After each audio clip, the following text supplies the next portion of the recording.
जर एखादा वाळूचा व्यावसायिक असेल त्याला एनपीडीए मध्ये घालतात. यांची यादी सरकारला देऊन सरकारने काय केलं हेही मला विचारावं लागणार आहे. पण माझ्या आई वडिलांनी कुणाला असं पुढे करून आणि तसं पुढे करून कुणाला संपवायचं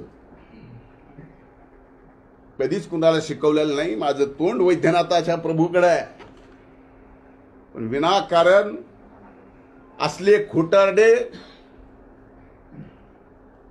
ज्याला काही अर्थ नाही असे आरोप तुम्ही माझ्यावर करून समाजात संपवायचा प्रयत्न कराल, जीवनातून उठवायचा प्रयत्न कराल.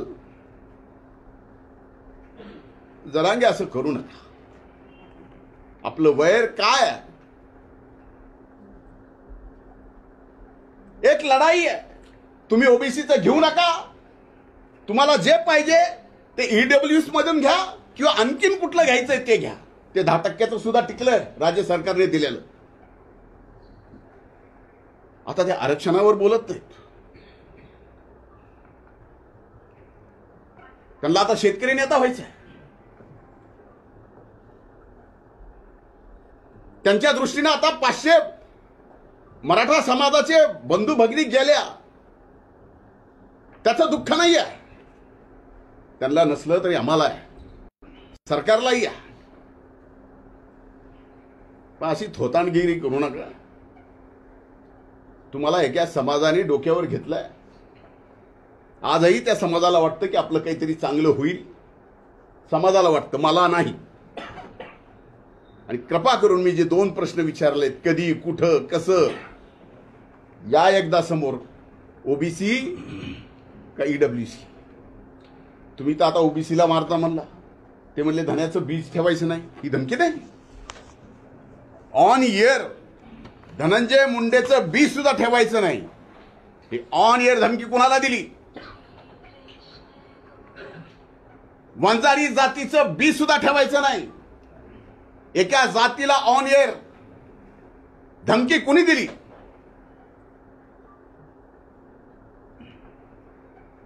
ओबीसीचे सगळे बीला बी या महाराष्ट्रातून उपटून टाका. धमकी कुणी दिली? जरांगे, जर सगळेच अधिकार तुमच्याकडे आहेत आणि सरकार जर तुमचंच ऐकत असेल तर या अख्ख्या ओबीसी समाजाला गोळ्या घाला आणि महाराष्ट्रातून संपून टाका ना. गोळ्या घाला, मला संपून टाका.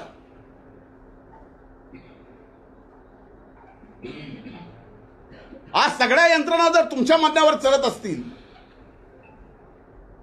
तर हेही काही सोपं नाहीत. आम्हाला संपून टाका. फक्त तुम्ही राहा. मला आजही आठवतं ज्यावेळेस 17 तारखेच्या सभेत मी ईडब्ल्यूएस आणि ओबीसीचा मुद्दा काढला त्यावेळेस मराठा समाजातल्या अतिशय हुशार, तत्वज्ञानी, शिकलेल्या असंख्य लोकांनी फोन करून म्हणले तुम्ही जी भूमिका घेतली तीच बरोबर आहे, तिथंच न्याय मिळू शकतो.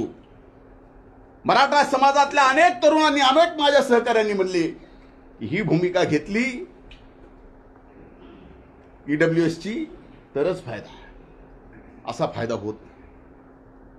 मग एकीकडे आम्ही सुद्धा इतर समाजाचे असून मराठा समाजासाठी लढलोत आणि आज जर कुठं काय मिळत असेल आणि ते मिळत असतील आणि ओबीसीच्या आरक्षणाला धक्का न लागता मिळत असेल तर द्यायला काय अडचण आहे. रोज उठलं की एक धरायचा, त्याला हाणायचं, ह्याच्या आईला आणि त्याच्या आईला.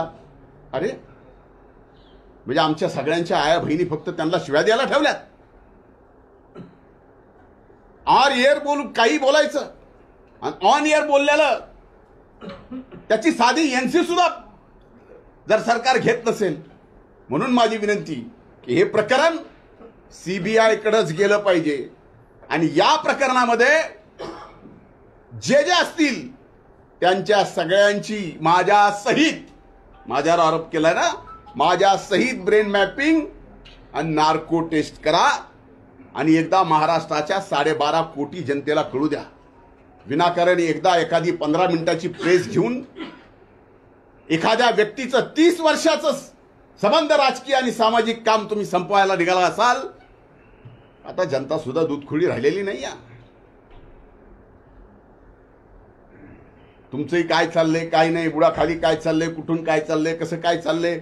आम्ही 5 वर्ष विरोधी पक्ष नेते होतो. आम्हालाही बऱ्याचशा गोष्टी असं काही कारण नाही समजायला की आमच्याकडे नाही. पण आम्ही शांत आहे. आम्हाला सबंध समाज एकत्र करायचा आहे. पुन्हा या महाराष्ट्रात शिवछत्रपती शिवाजी महाराजांचा तो गावकूस उभा करायचा आहे. म्हणून आम्ही दम धरलेला आहे. मला एवढंच बोलायचं होतं. माझं निवेदन संपलंय. धन्यवाद. भाऊ, यामध्ये त्यांनी वेगवेगळे आरोप केले. तर काही लोक नेमून गाडीमध्ये रेकॉर्डिंग करणं किंवा गाडीचं लोकेशन ट्रेस करणं असे देखील प्रकार केले जातात, असं देखील त्यांनी आरोप केला. आता मला सांगा की कुणाच्या गाडीचं लोकेशन ट्रेस करणं मला बंद पडलंय. मला काय बंद आहे कुणाच्या गाडीचं लोकेशन ट्रेस करायचं? आणि माझं काही तेच काम आहे. ह्याला आरोप मानतात. ही थोतांडगिरी आहे. मी कुणाच्या तरी गाडीत मोबाईल टाकतो. अरे एवढे मोबाईल आहेत होय माझ्याकडेच का मोबाईलची फॅक्टरी आहे? अर्थहीन बोलायचं, माध्यमांनी घ्यायचं, चालवायचं, टीआरपी मिळते. आता माझ्या प्रश्नात आणखीन मिळेल. कुणाला सोडलं तुम्ही? कुणालाच नाही.